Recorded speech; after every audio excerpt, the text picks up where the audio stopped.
A happy Sabbath to everyone. And as Attila said, it was great working with all of the team and meeting new people for the first time.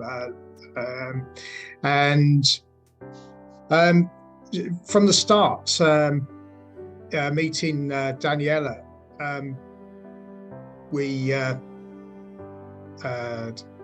just working out the fact that we were going to go to the south of the park, and I can't take too much for my because of my back. And I said, well, look, I can just take one box on my little trolley. And Daniela said, no, we can get 3 boxes on there, you know. I said, yeah, I can't manage it. She said, yes, I will take them. So she's pulling the trolley through the park. And yeah, it was a case of trying to work out where we can go, where the crowds are, just at the last minute. So, you know, having done some of the protests before gives us some experience. But we found a nice place outside one of the gates, and people were pouring through. Richard was with us, Brother Al, and we were getting the books out. And I have to say, just Daniela's smiling, welcoming face does the trick all the time. You know, it was good.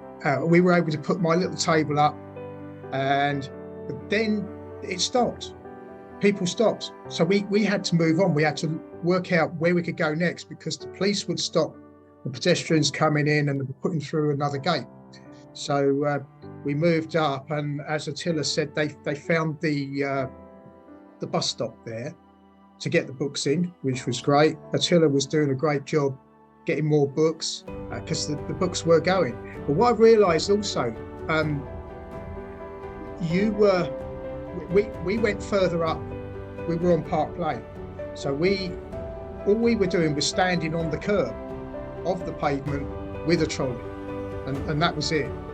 You know, no speaker or anything. But what I will say, my brother was with us, Brother Paul, and he was repeating off the words of the speaker from a Brother Paul Day's speaker, because he's used that before, and he's memorized that, and he was just repeating those words. So who needs speakers? You know, it was raining. We had to cover up the books best we could, but that they were still going out. But I realised that you were further down from us, down at that bus stop. So the people that didn't take a book from us must have then, in that bit of space of time, walking down past you, must have realised, yes, I'm going to take a book now. I don't know, unless it was Daniela's smiling face that did it again, you know. They walk past me, but they'll take a book from her. Maybe that's what it was. But maybe they walked past and thought, oh, maybe I should have taken a book. But there was a time you would get, no people would take one. So I think you get this situation where people are frightened to take one because they don't see anyone else taking one. And then once one person takes one, they all seem to want one. I opened the box up, and you know, that box had gone within no time, and I thought probably 3 minutes. People were actually helping themselves into the box. And that was just one particular moment that I remembered. And then, of course, the people went in, and then they came out again.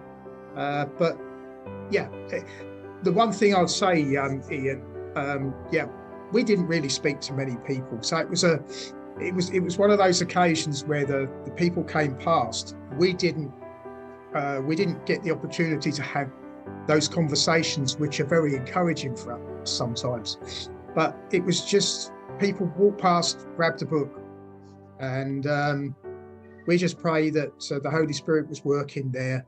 I know I have on my bid Revelation 14:6-12, you know, and people probably look at that. You know, we try and tell them it's a Christian book a lot of the time, and let's just pray that people will be reading those books, because there's a lot of books went out, and there's a lot of good people from these teams that did a lot of hard work. I was only there for the day, but those that were there for several days, God bless you. And those who didn't get much sleep, I got the train just before 5 o'clock in the morning to get up, but I was only there for that day, so it was a good experience. We can never be saved in indolence and inactivity. There is no such thing as a truly converted person living a helpless, useless life. It is not possible for us to drift into heaven. No sluggard can enter there. Those who refuse to cooperate with God on earth would not cooperate with Him in heaven. It would not be safe to take them to heaven. All heaven is looking with intense interest upon the church to see what her individual members are doing to enlighten those who are in darkness.